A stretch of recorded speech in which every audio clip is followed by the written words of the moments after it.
like water.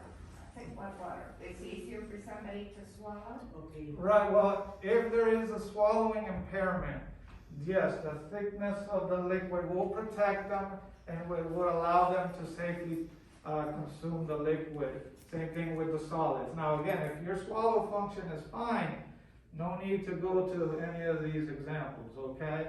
It's only when you're having, and you've been diagnosed with, again, it's called dysphagia, swallowing difficulty, okay? So don't be alarmed if you have a little cough here and there, again, but if it's persistent and consistent across the board with the thin liquids, for example, every time you drink water, you know, every time you sit down and drink your juice at the mealtime, if you notice, you know, again, then that would be a reason to report it, and because you can continue that way for a while until it might get worse, or God forbid you get the aspiration pneumonia that I was telling you about.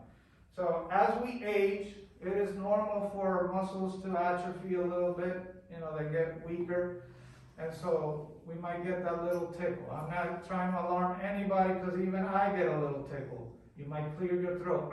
The difference here is the consistency in which it's happening. Okay?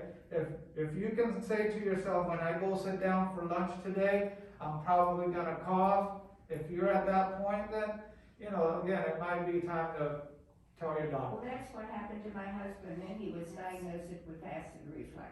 Right, and that's one example of, you know, causes, you know, that of the swallowing impairment. Now, I'm assuming they treated it and maybe he got better, right?